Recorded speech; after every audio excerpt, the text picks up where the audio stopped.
Hi there, my name is Kronenberg and welcome to my channel. This is a film review of Bigfoot. It's in action. Amazon has it as 2023 and IMDb is 2012, so I'll go with the IMDb one. Amazon is 16 plus, IMDb has nothing. It's an hour and 29 minutes. Amazon is 3.7 out of 5, IMDb is 2.5 out of 10.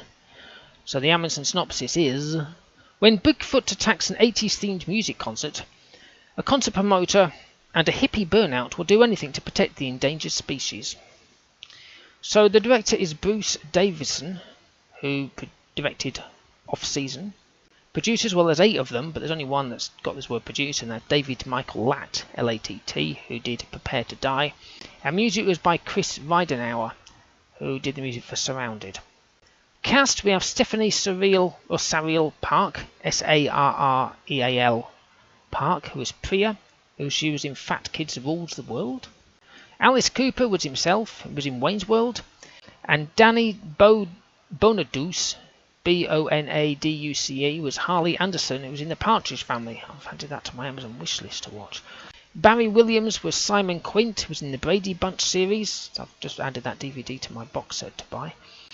So the location was Carnation in Washington, USA, and it's also known as Black Hills. Now it starts with an aerial view of mountains, looks very nice. Then a frog eating a fly, who's eaten by a fish, who's eaten by a bear, who's shot by a human, who was killed by Bigfoot. And that's literally the first minute in, and we see Bigfoot. I was like, oh cool, at least we see him. So it's an 80s flashback music festival, rock and roll. So that's what it is. It tells us, because like I said, I don't read these things before I watch them. So we have the local protesters chaining into a digger. So I'm sure there's some countries out there have got these little, let's call them people. Anyone's fed up with, say for example, Just Stop Oil or any other prats that keep gluing themselves to stuff? We've seen them all the time, or chain themselves to things like a railing or whatever it is, right? Just do what they do in Bigfoot. So basically they change this back of this bulldozer, right? And then this guy came along with bolt cutters to cut them free.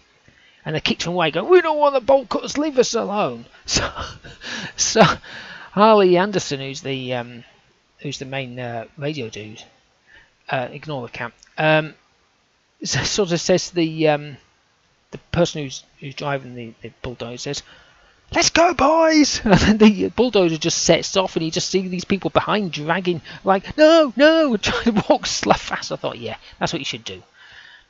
Don't bother wasting your money on glue, anti-glue, whatever it is. You know, you see the police dicking about on the bloody streets and stuff like that with glue remover, trying to remove them off the streets. I won't bother. I'd either just rip their hands up, because it's their own freaking fault for putting their hands down on the floor, or just drive over them, because again, you know, they shouldn't have their hands there.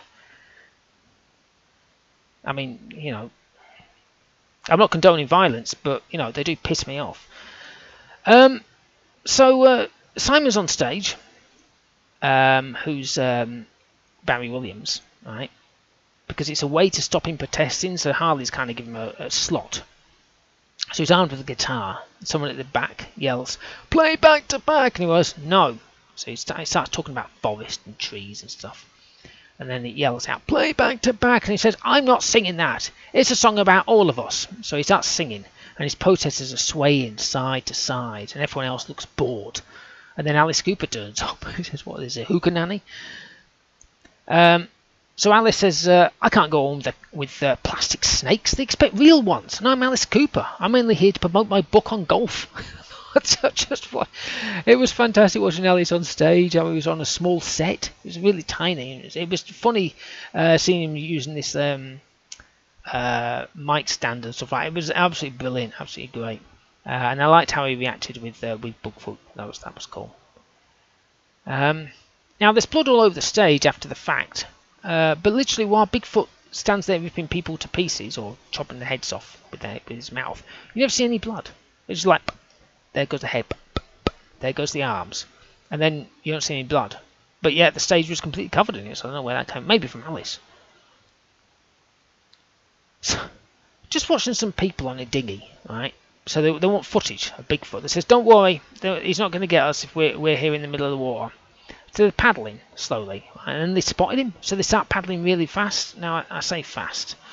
A snail could have overtaken them whilst he was on land. It was ridiculous. I thought, I mean, if I saw something behind me that fast, I would be paddling so fast I would have gone up the other end. But no, apparently not. For some reason, some dude is using a thermal imager to see this Bigfoot in daylight. Now, he says, oh, it's getting close. He's kind of using that one of those things like Alien, you know, where there's like bing, bing, bing. You see this little dot appearing on this little screen. But I can't see it. He don't see it. It's literally about 10 feet away from him, and he's bound to hear this boom, boom, boom, boom. It's getting close. I don't know where it is. It's like, have you looked to your left? It's right next to you. Well, you didn't need to look for very long. So Simon and the sheriff are in a car. Wipers are on, even though it's completely bone dry outside, and I'm pretty obvious they're not in a car. Poor Bigfoot. Once again, let's all kill the monster when he just wants to chill in the forest. Why do they do this? It's like, he's the monster, let's kill him. It's like, most of these monsters were just minding their own business until humans came along and disturbed them. Trampled on their vegetable patch. I don't know. Editing. So, Bigfoot's in town. Snow's falling all over the place. We've got the cars and the people. It's green grass. Bear in mind, it's the same town. It's not like 3 miles away or anything like that. So literally early on in the film, National Guard arrived, and this guy got out with his weapon, right, and put his bipod up on a car or something, I'm not too sure. And now I've got 15 minutes left of the film, and we've just gone back, and there's the same guy at the same spot with the same bipod. I thought, my God, he must be dedicated.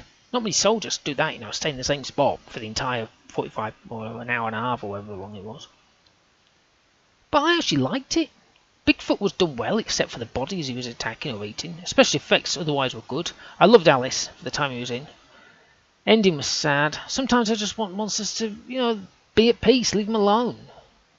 The final ending, if that makes sense, was also different.